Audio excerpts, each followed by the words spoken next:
माहितीसाठी पुन्हा एकदा बातम्यांचा वेगवान आढावा।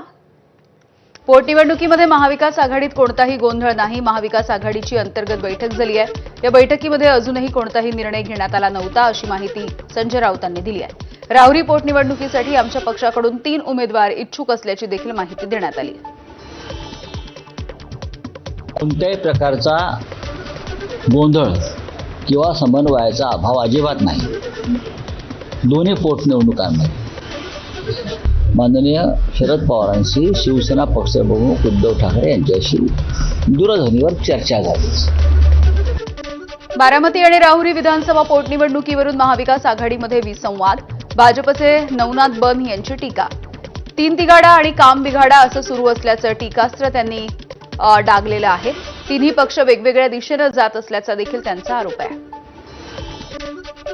राहुरी विधानसभेसाठी भाजपकडून अक्षय कर्डिले उद्या उमेदवारी अर्ज दाखल करतील। उमेदवारी अर्ज दाखल करताना भाजपकडून शक्ती प्रदर्शन केलं जाणार आहे, तर अक्षय कर्डिले विजयी होतील अहिल्यानगरच्या महापौर ज्योती गाडे यांना विश्वास। साहेबांचं जीवन हे लोकांसाठीच होतं आणि त्यांनी राहुरी असो, पाथर्डी असो किंवा जीवर भागात अनेक मोठ्या प्रमाणात विकास कामे केली आहेत आणि आज पण कुठेतरी आम्ही पण 2-3 वेळेस त्या ठिकाणी जाऊन आले, तर लोकांचा असा विश्वास आहे का या मागील काळात राहुरीत कुणीही कामं केली नाहीत, पण साहेबांनी ते लक्ष घालून पूर्ण केलीत आणि त्या विकास कामाच्या जोरावरच आमचे बंधू अक्षय शिवाजीराव कर्डिले हे मोठ्या संख्येने विजयी होतील। उपमुख्यमंत्री सुनेत्रा पवार माळेगाव साखर कारखान्याच्या संचालक मंडळाच्या बैठकीसाठी उपस्थित। स्वर्गीय अजित पवार यांच्या प्रतिमेला त्यांनी आदरांजली वाहिली आणि यानंतर सुनेत्रा पवार यांनी कार्यकर्त्यांची भेट घेतली आहे। पंढरपूरवरून पांडुरंगाचा प्रसाद घेऊन आलेल्या कार्यकर्त्यांची त्यांनी भेट घेतली आहे। बोंधू अशोक खराच्या प्रकरणामध्ये आता जमीन खरेदी विक्री एजंट देखील एसआयटीच्या रडारवर। नाशिक, पुणे, अहिल्यानगर जिल्ह्यामधील महसूल अधिकारी एसआयटीच्या रडारवरती असल्याची माहिती। जमीन व्यवहारामध्ये शासनामधले अधिकारी हे खरातला मदत करत होते असाही संशय आहे। अशोक खरात याच्या मालमत्तेची ईडी चौकशी करण्याची विनंती। नाशिक आणि शिर्डीमधील मालमत्ता आणि 132 बँक खात्यांमधले व्यवहार ईडीच्या रडारवर। अशोक खरात नॉमिनी असणाऱ्या समता पतसंस्थेमध्ये 100 तर जगदंबा पतसंस्थेमध्ये 32 खाती आहेत। या सगळ्या खात्यांच्या व्यवहारांची चौकशी होण्याची शक्यता आहे। बोंधू अशोक खरात मुंबईमधल्या पंचतारांकित हॉटेलमधून हवाला रॅकेट चालवत होता अशी माहिती सूत्रांनी दिली आहे। हॉटेलमधूनच कोट्यवधी रुपयांची देवाणघेवाण होत होती आणि या हवाला रॅकेटचे दुबई कनेक्शन असल्याची देखील सूत्रांची माहिती। बोंधू अशोक खराच्या जाळ्यामध्ये अडकलेल्या पीडित महिला नैराश्याच्या गर्तेत। 8 ते 9 पीडित महिलांनी मानसोपचार तज्ज्ञांची भेट घेतल्याची माहिती आहे। विशेष पथकाकडून महिलांची अज्ञातस्थळी नेऊन चौकशी करत धीर देण्याचा प्रयत्न, सूत्रांची माहिती। अशोक खराचे सीडीआर दमानियांकडे असते तर पूर्ण तपशील समोर आला असता। त्यांच्याकडे हॉटेलमधील लेटर हेडवरचा तपशील आहे। सामाजिक कार्यकर्त्या अंजली दमानियांचा दावा उद्योगमंत्री उदय सामंत यांनी फेटाळलाय। दमानियांना मिळालेल्या फोन कॉलच्या तपशिलाच्या चौकशीची उदय सामंतांनी मागणी केली आहे। त्यांच्याकडे सीडीआर जर पोहोचला असता तर सीडीआरची पूर्ण कॉपी आली असती। JW मेरियट नावाच्या हॉटेलच्या लेटरहेडवर इंग्रजीमधनं काय लिहिलेल्या गोष्टी आहेत आणि त्यांनी देखील अंजलीताईंनी देखील काल खुलासा केलाय की अज्ञात अनोळखी व्यक्तीने त्यांच्याकडे दिलेला आहे। याची सखोल चौकशी झाली पाहिजे ही शिवसेना म्हणून आमची। खरातच्या प्रकरणावरून एकनाथ शिंदेंना अडकवण्याचा विरोधकांचा प्रयत्न। शिंदे राजकारणामध्ये कच्चे नाहीत, त्यांना कुणीही अडकवू शकत नाही। आमदार मनीषा कायंदे यांचा विरोधकांना टोला। एकनाथ शिंदेंना कोणी लक्ष करत असेल तर एकनाथ शिंदे पण काही कोणी कच्चे खिलाडी नाही आहेत, हे लक्षात ठेवा। आणि असा कुठलाही प्रयत्न मला असं वाटत नाही कोणी करत आहे आणि जर का कोणी करत असेल तर आम्ही त्याला चोख उत्तर देऊ। अशोक खरातचे सीडीआर बाहेर कसे आले? अंजली दमानियांकडे जाणीवपूर्वक सीडीआर देण्यात आले आहेत का? कोणाला टार्गेट तर केलं जात नाहीये ना? शशिकांत शिंदेंचा सवाल। बोंधू अशोक खरातचा मुलगा नॉट रिचेबल। खरातच्या मुलाचा मोबाईल बंद आहे। तपास यंत्रणांनी खरातच्या निवासस्थानी शोध घेतला असता मुलगा त्या ठिकाणी नसल्याची माहिती आहे। खरातचा मुलगा चौकशी टाळण्यासाठी गायब झालाय का, या संदर्भात शंका उपस्थित। नाशिकमध्ये अंधश्रद्धा निर्मूलन समितीच्या माध्यमातून लिंबू मिरची मुक्त रिक्षा अभियान। या रिक्षाला कुठल्याही पद्धतीने लिंबू मिरची न बांधण्याचा रिक्षा चालकांचा निर्धार. रिक्षाला बांधलेल्या लिंबू मिरची सामूहिकरित्या अनिसच्या माध्यमातून काढण्यात आल्या. गडचिरोलीमधील जमीन अधिग्रहणामध्ये जबरदस्ती केली जाणार नाही. शेतकऱ्यांना जास्तीत जास्त योग्य मोबदला दिला जाईल. मुख्यमंत्री फडणवीसांचं आश्वासन. चामोर्शी तालुक्यामधील प्रस्तावित उद्योगासाठी 14 गावांमधल्या शेतकऱ्यांचं शिष्टमंडळ मुख्यमंत्र्यांच्या भेटीला. धाराशिव जिल्ह्यामध्ये संध्याकाळी 7 ते 9 या वेळेमध्ये टीव्ही, मोबाईल बंद राहतील. मुलांचं अभ्यासाकडे लक्ष वळावं यासाठी जिल्हा परिषदेचे अध्यक्ष अर्चना पाटील यांचा निर्णय. जिल्हाभरातील 760 ग्रामपंचायती टीव्ही बंद उपक्रमामध्ये सहभाग घेणार आहेत.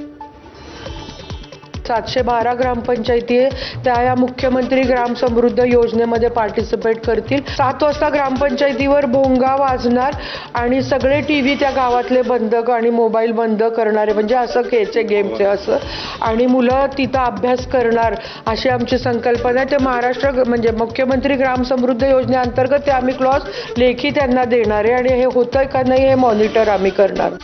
राज्यामध्ये मागील काही दिवसांपासून सुरू असलेल्या अवकाळी पावसाचा 29 जिल्ह्यांना फटका बसलाय. राज्यभरामध्ये जवळपास 2,04,832 हेक्टर क्षेत्र बाधित झालंय. नाशिक, धुळे, अहिल्यानगर आणि जळगाव जिल्ह्यामध्ये सगळ्यात जास्त नुकसान झालंय. दक्षिण सोलापूर तालुक्यामधल्या बसवनगर परिसरामध्ये गारपिटीचा तडाखा. हातातोंडाशी आलेलं टोमॅटोचं पीक उद्ध्वस्त झालं. शेतकऱ्यांच्या अडचणी वाढल्या. सातारा जिल्ह्यामध्ये गेल्या 4 ते 5 दिवसांपासून अवकाळी पाऊस आणि गारपिटीचा कहर. कलिंगड, गहू, ज्वारी, आंबा जमीनदोस्त. शेतकऱ्यांचं लाखो रुपयांचं नुकसान. कलिंगडाच्या पिकावरती रोटर फिरवण्याची वेळ आली आहे. उपमुख्यमंत्री सुनेत्रा पवार यांच्याकडून नुकसानग्रस्त भागाची पाहणी. बारामती परिसरामधल्या अवकाळी नुकसानग्रस्त भागामधल्या शेतीची त्यांनी पाहणी केली आहे. यावेळेला पणदरे गावामध्ये नुकसानग्रस्त शेतीच्या पिकाची पाहणी करताना त्यांनी शेतकऱ्यांसोबत संवाद साधला. कोकणामधल्या हापूस आंब्यावरती गुजरातनं दावा केलेल्या प्रकरणामध्ये गांधीनगर आणि नवसारी विद्यापीठांनी म्हणणं मांडण्यासाठी मुदत मागितली आहे. त्यामुळे ही सुनावणी पुढे ढकलण्यात आली. आता दुसरी सुनावणी मुंबईमधल्या जीआय आयोगाच्या कार्यालयामध्ये होणार आहे. साताऱ्याच्या माण तालुक्यामधल्या पुळकोटीमध्ये विनापरवाना झाडांची कत्तल. महिलेला अश्रू अनावर. झाडांची कत्तल केलेला रस्ता सरपंचाच्या घराकडे जात असल्यामुळे ठेकेदार, ग्रामसेवक आणि सरपंच यांनी संगनमताने झाडांची कत्तल केल्याचा आरोप आहे. मुख्यमंत्र्यांना आणि फॉरेस्ट मिनिस्टरना आपलं म्हणणं एवढंच आहे की 1,000च्या बदल्यात 30,000चं 30 वर्ष सांभाळलेलं झाड यांचं गेलं तर ह्यांना काय दुःख होत असेल. तर तो कायदा बदलला पाहिजे आणि हे जे सगळे गुन्हेगार आहेत यांना कायदेशीर कारवाई केली पाहिजे. सह्याद्री देवरच्या वतीने आम्ही ऑलरेडी त्यांची कोर्टामध्ये केस टाकली. सरपंचाला बी जाऊन ग्रामपंचायतीत बोलली. ते का केलंच म्हटलं नुजर सूचना तर द्यायची, माझं राहतो नाही इथं म्हणून. तर म्हटलं मला ठाऊ नाही, मी शेताला गेलो नाही. तर माझ्या घरी या, तुझ्या घरी ये, मला पाय नाही. तर म्हटलं तू ये माझ्या घरी, तू झाडच पडायला गेला होता म्हणून. रत्नागिरीच्या मंडणगड तालुक्यामधील लाटवण पिंपळगाव इथला रामवाडी नदीवरचा निर्माणाधीन पूल कोसळलाय. त्यामुळे सार्वजनिक बांधकाम विभागाच्या कामकाजावर आणि एकूणच विकास कामांच्या गुणवत्तेवरती आता सवाल उपस्थित झालाय. वाशिम जिल्हा परिषदेनं लाखो रुपये खर्चून बांधलेल्या सांस्कृतिक भवनाची दुरावस्था. मागील 8 वर्षांमध्ये कोणतीही डागडुजी अथवा रंगकाम झालं नाहीये. त्यामुळे सामाजिक उपक्रम, गोरगरिबांना समारंभ करण्यामध्ये अडचणी येत आहेत. महिलांच्या स्वच्छतेसाठी आणि सुरक्षिततेसाठी मुंबई महानगरपालिकेनं सुरू केलेल्या पिंक टॉयलेटमध्ये बर्गर, चिकन रोल, सँडविचचा धंदा सुरू आहे. या सगळ्या प्रकरणाचा व्हिडिओ व्हायरल झाल्याच्या नंतर पालिकेनं कारवाई करत हा कॅफे सील केलाय.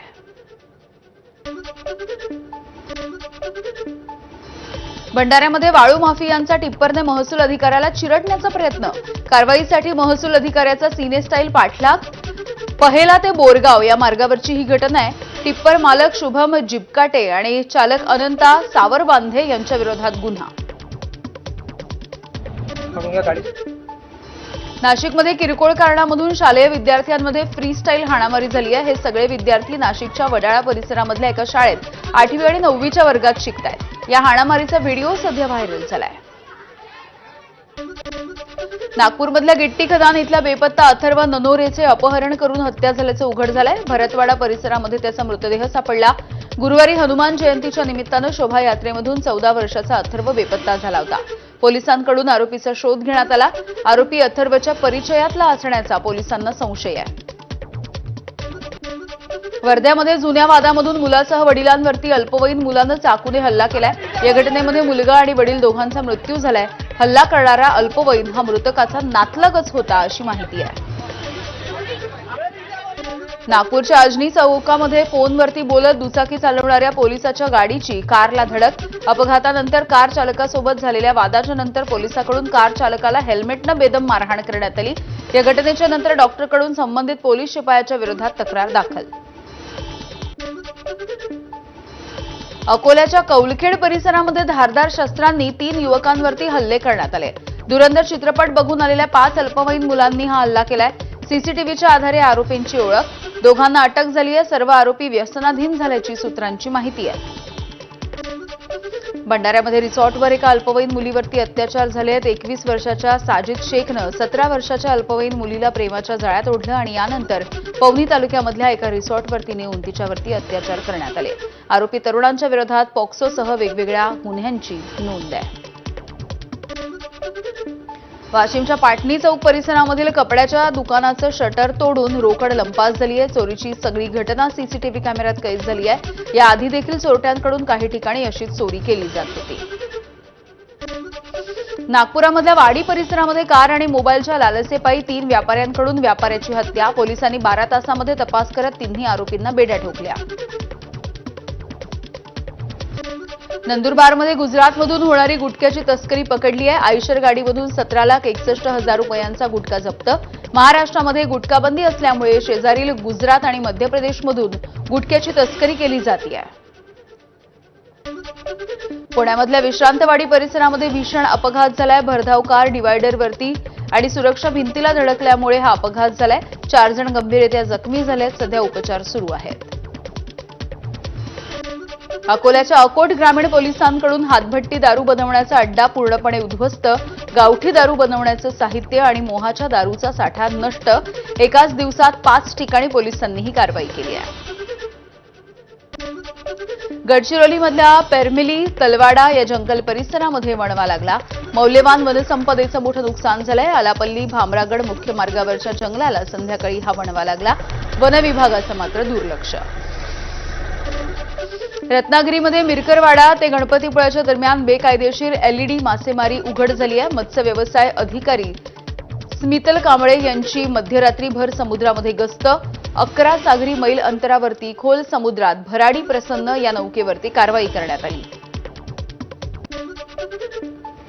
आधारभूत धान खरेदी केंद्रावरती धान विकून 3 महिने उलटले तरी देखील भंडाऱ्यामधल्या शेतकऱ्यांना अद्यापही पैसे मिळाले नाहीत। सरकारच्या लिमिट धोरणामुळे शेतकऱ्यांनी विकलेल्या धानाचे अद्यापही पैसे नाही। त्यामुळे व्याजाने घेतलेले पैसे कसे परत करायचे असा सवाल आहे। बुलडाण्यामध्ये वादळी वाऱ्यासह झालेल्या पावसामुळे निवासी विद्यालयाची दयनीय अवस्था झाली आहे। शिकणाऱ्या 40 ते 45 विद्यार्थ्यांच्या शिक्षण आणि जेवणावरती देखील परिणाम झालाय। निवासासाठी तयार करण्यात आलेल्या झोपड्या या तुटलेल्या आहेत। त्यामुळे शासनानं मदत करण्याची मागणी होती आहे। नागपूरमध्ये केंद्रीय मंत्री नितीन गडकरी यांच्या हस्ते राष्ट्रीय बॉक्सिंग स्पर्धेचं उद्घाटन। यावेळेला नितीन गडकरी यांच्या हातामध्ये बॉक्सिंग पंच बघायला मिळाले। नागपूरमध्ये पार पडलेल्या अखिल भारतीय पोलीस कर्तव्य मेळाव्यामध्ये परभणी पोलीस दलाचा श्वान टायसनची बाजी। सीक ऑर फाइंड या प्रकरणामध्ये सुवर्ण तर रेफ्युजल फूड प्रकारामध्ये रौप्य पदकाची कमाई। संकष्टी चतुर्थीच्या निमित्ताने अहिल्यानगरच्या विशाल गणेश मंदिरामध्ये दर्शनासाठी गर्दी होतीये। उन्हाचा तडाखा लक्षात घेता मंदिर ट्रस्टकडून भाविकांच्या सोयीसाठी मंडप, पिण्याचं पाणी आणि सुलभ दर्शनाच्या रांगेची व्यवस्था। सोलापूरवरून आता हैदराबादसाठी विमान सेवा फ्लाय 91 या कंपनीद्वारे सेवा। 17 एप्रिलपासून सुरुवातीला आठवड्यामधल्या 5 दिवसांची सेवा असेल। सोलापूरवरून दुपारी 3:20 तर हैदराबादवरून संध्याकाळी 4:50 विमान सुटेल। बीडच्या आष्टी तालुक्यामधल्या धामणगाव इथल्या यात्रेमध्ये हिंदू मुस्लिम एकतेचं दर्शन झालंय। हनुमान जन्मोत्सव आणि सय्यद हसन साहाब यांच्या यात्रेला सुरुवात झाली। नेपाळ आणि उत्तराखंडच्या पैलवानांची कुस्ती बघण्यासाठी ग्रामस्थांची मोठी गर्दी। सांगलीमध्ये कृष्णा नदीमध्ये आजपासून 3 दिवस रंगणार अखिल भारतीय कनोईंग कायाकिंग ही स्पर्धा। चंद्रकांत पाटलांच्या हस्ते उद्घाटन झालंय। स्पर्धेमध्ये 40 विद्यापीठामधील 685 खेळाडू सहभागी। सह्याद्री व्याघ्र प्रकल्पाचा भाग असलेल्या कोल्हापूरच्या राधानगरी अभयारण्यामध्ये नव्याने राणोजी वाघाची नोंद झाली आहे. वाघांची संख्या 10वर. आता रायबा, सरदार आणि राणोजी वाघांना वाघिणीची साथ हवी आहे. वाघीण स्थलांतरित करून आणल्यास पर्यटनाला चालना मिळणार आहे. चंद्रपुरामध्ये मोहपूल वेचायला गेलेल्या ग्रामस्थाचा वाघाच्या हल्ल्यात मृत्यू झालाय. नागभीड तालुक्यामधल्या मिंतूर इथली घटना आहे. हरिदास कुबडे असं मृत्यू झालेल्या व्यक्तीचं नाव आहे. वन विभागाकडून या घटनेचा तपास सुरू आहे. रेल्वेच्या ताफ्यामध्ये लवकरच नवीन अत्याधुनिक डबे जोडले जाणार आहेत. प्रवाशांच्या सुरक्षेसाठी आणि सुविधा वाढवण्यासाठी रेल्वेची नवीन डिझाईन, सध्याच्या कोचला अपग्रेड करून सॅम्पल कोच तयार करण्यात आले आहेत. देशभरामध्ये लोकसभा मतदारसंघाचा विस्तार केला जाईल. लोकसभेच्या जागा 543 वरून 816 पर्यंत वाढवण्याचा प्रस्ताव आहे. 2011च्या जनगणनेच्या आधारावरती मतदारसंघांची पुनर्रचना केली जाणार आहे. महिलांना संसदेमध्ये 33% जागा देणारं विधेयक 16 एप्रिलला मांडणार. 16 ते 18 एप्रिलच्या दरम्यान विशेष अधिवेशन बोलावून कायदा मंजूर केला जाणार आहे. पंतप्रधान मोदींची केरळमधल्या प्रचार सभेमध्ये घोषणा. हिमालयाच्या उत्तुंग डोंगर रांगांच्या भागामध्ये जोरदार हिमवृष्टी होतीये. मनालीला जोडणारा अटल टनेल सध्या बंद आहे. हिमाचल प्रदेश, काश्मीर याला जोडणारा जुना मुघल रोड देखील बंद आहे. जम्मू आणि काश्मीर यांना जोडणारी पीर की गली ही खिंड देखील सध्या बर्फवृष्टीमुळे ठप्प झाली आहे. तीर्थक्षेत्र केदारनाथमध्ये जोरदार बर्फवृष्टी. उत्तराखंड, हिमाचल प्रदेश आणि काश्मीरमधील हिमालयाच्या डोंगर रांगांमध्ये मोठ्या प्रमाणावरती ही बर्फवृष्टी होती आहे.